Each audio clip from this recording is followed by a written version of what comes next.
उसके तकरीबन 20 जो हैं वो अपने हैं, उसमें एक वियतनामी है। तो ये एक तरीके से दबाव डाला जा रहा है पूरे विश्व भर में कि मर्चेंट शिपिंग को रेड सी के द्वारा नहीं भेजा जाएगा, और खासकर वो जो उन्हें लगता है कि इजराइल की तरफ उनका झुकाव है। गल्फ ऑफ एडन में तकरीबन 15 साल से लगातार एंटी पायरेसी के बरखिलाफ भी अपने शिप्स डिप्लॉय किए हैं। अभी भी वॉरशिप्स हैं, कोस्ट गार्ड के शिप्स हैं।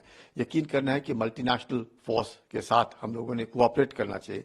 यकीन करना चाहिए कि इस तरह के जो हूदी बार बार दखल अंदाजी दे रहा है, जिससे काफ़ी कमर्शियल शिपिंग जो विश्व का बड़े बड़े शिपिंग कंपनीज हैं, उन्होंने तो वो रास्ता छोड़ करके अफ्रीका के द्वारा जा रहे हैं, जिससे उम्मीद यह होएगा कि कम से कम $5 से $7 प्रति बैरल के ऊपर खर्चा बढ़ेगा, क्योंकि लंबा शिपिंग का रूट होएगा, तो उससे भी बचना है।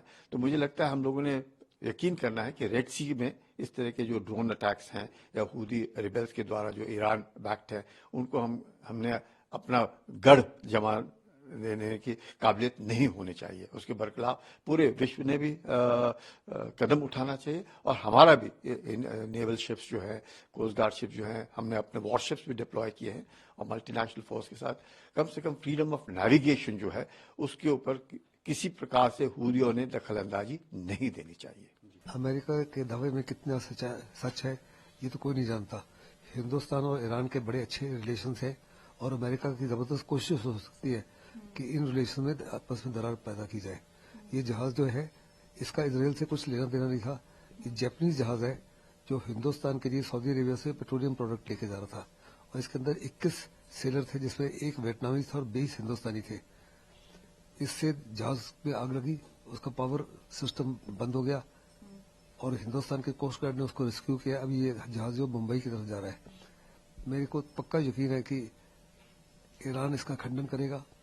क्या ईरान ने किया या हुथीज ने किया, या शायद कोई चाइना ने इंस्टिगेट किया या पाकिस्तान ने इंस्टिगेट किया, कोई नहीं जानता। जब तक इन्वेस्टिगेशन नहीं होती हमको खास कोई नतीजे पर नहीं पहुंचना कि हमला अटैक ईरान की तरफ से हुआ है। अगर वास्तव में ईरान की तरफ से हुआ है तो हिंदुस्तान की सरकार बड़ी स्ट्रांगली इसको टेकअप करेगी ईरान के साथ, जिसके साथ हमारे बड़े अच्छे ताल्लुकात हैं, ताकि आइंदा इस माफी की कार्रवाई ना हो। देखिए, कमर्शियल जहाज की घटना की जो एक बहुत चिंताजनक विषय बन जाता है, पर उससे चिंताजनक ये है कि ये जो कॉन्फ्लिक्ट चल रही है हमास और इजराइल की गाजा में, वो अब यहाँ पे स्पिल ओवर हो रही है, अरेबियन सी में आ गई है, और इनके सपोर्टर सारी दुनिया में है। तो ये वहां पे नहीं है इनके सपोर्ट। आप देखेंगे अगर हमास की बात आती है तो सारे इस्लामिक कंट्रीज या एक साथ हो जाते हैं, या जो न्यूट्रल भी हैं वो तटस्थ रहते हैं, वो ज्यादा एक्शन की बात नहीं करते।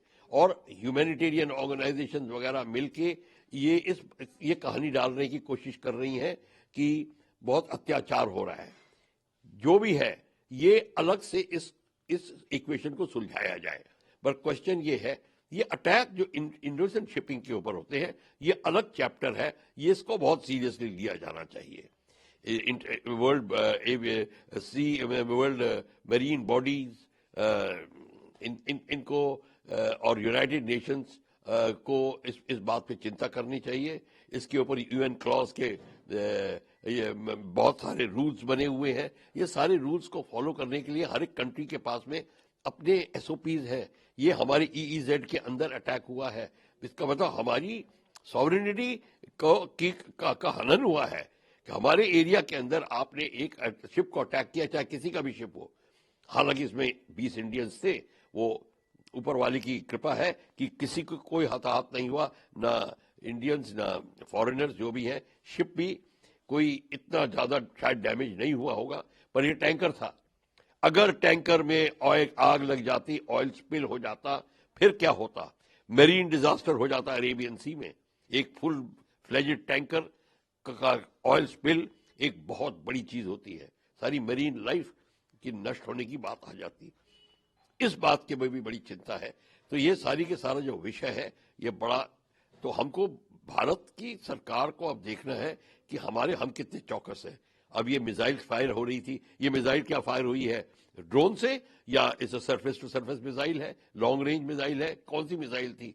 हालांकि ड्रोन बोला जा रहा है। ड्रोन से कौन से ड्रोन से? बड़ी मिसाइल थी या छोटी मिसाइल थी? क्योंकि छोटे ड्रोन हैं उनकी मिसाइल इतनी बड़ी नहीं होती जैसे रीपर की वगैरह की होती है, प्रेडेटर की होती है। अगर प्रेडेटर की मिसाइल होती तो फिर वो बात दूसरी होती। हमें पता करना पड़ेगा। और हमारे को मिसाइल इंटरसेप्शन, ड्रोन इंटरसेप्शन की टेक्नोलॉजी क्या हमारे पास है कि नहीं, मैं इसमें टिप्पणी नहीं करूंगा, पर अगर नहीं है तो होनी चाहिए। और कहाँ लगानी चाहिए, किसको कमांड कर कंट्रोल उसको करना चाहिए, ये सारी की सारी चीजें चौकस होनी चाहिए। और हमारे कोस्ट गार्ड को और चौकस हो जाना पड़ेगा इस मामले को लेकर कि कहां से अटैक आया है। अब इसका फायदा पाकिस्तान भी उठा सकता है, और कि यहाँ पे अटैक चल रहा है और बीच में वो अपनी ही कोई कहानी छोड़ दे। तो ये सारी की सारी इस बात को भी ध्यान में रखना पड़ेगा। ये एक बहुत ही गंभीर विषय है, इसको गंभीरता से। देखिए, पहली बात तो ये कहना चाहिए कि अमेरिका के रक्षा विभाग ने जो दावा किया है वो उसकी पुष्टि होनी बाकी है। अपने आप नहीं कह सकते कि वही कारण है, हालांकि संभाव्य ये है, लेकिन ईरान ने इसका खंडन किया है, कहा कि ऐसा उन्होंने नहीं किया है। और इसमें दो राय हो सकती हैं, क्योंकि ईरान कभी भी मानता तो नहीं है कि उसने किया है। ये तथ्य सुनिश्चित करना होगा। ये लाइबेरियन के झंडे के तहत जापानीज ओन्ड वेसल है। तो भारत का इसके साथ संबंध परोक्ष है, यानी परोक्ष संबंध नहीं है, अपरोक्ष संबंध है कि भारत के लिए क्रूड ले जाया जा रहा था और सऊदी अरब से। तो इस घटना का अपना महत्व है, क्योंकि ये पहली बार ऐसा हुआ है कि अरब सागर में भारत के तट के पास हमास के और इजराइल के साथ युद्ध के दौरान पहला ऐसा कुछ घटनाक्रम हुआ है। हालांकि जो पहले होता रहा है, या तो बाबल मंडप के पास रेड सी में होता है या स्ट्रेट ऑफ हॉर्मुज में होता है। तो ये एक खतरनाक हादसा है और इसको संज्ञान में लेना होगा और इस पर चेतावनी की आवश्यकता है और क्षमताएं देखनी होंगी कि ड्रोन की जो ईरान के तट से अगर छोड़े जाते हैं तो उनसे बचने के लिए कितनी दूरी रखनी होगी।